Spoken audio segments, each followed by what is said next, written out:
Jennifer Maggio was valedictorian of her high school class, but when she got pregnant, she had to give up her college scholarship to raise her baby. Eventually, she ended up a single mother of two, living on welfare in the projects. Her situation seemed hopeless.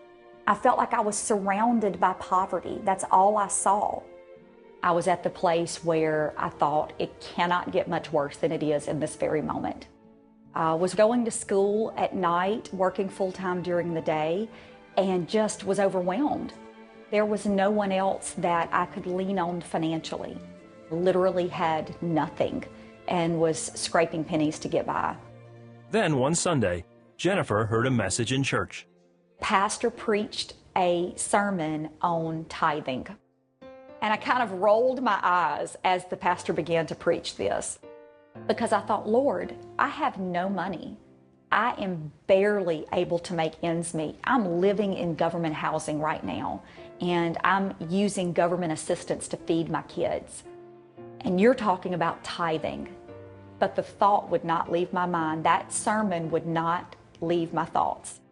Jennifer decided to go ahead and give 10% of her income, even though she only earned about $400 a month. I just wrote it. And within 6 months, God began to move in my life financially. He began to do things that only God could do. Jennifer got a new job as an office manager, and her income doubled. That job led to another position at an HSBC bank, a Fortune 500 company, as a financial counselor. Jennifer worked her way up to assistant vice president. I began to thrive financially. And it's just amazing to see how God orchestrates things far better than we could have ever planned. And He orchestrates things in a way that we could never even think or imagine. In 2009, Jennifer also decided to become a 700 Club partner. She believes giving is the key to her success. Over and over, God's hand at work in my life. And I believe that that is out of the tithing, the generous giving, and being a blessing in ministry such as the 700 Club. Today, Jennifer is happily married with 3 children.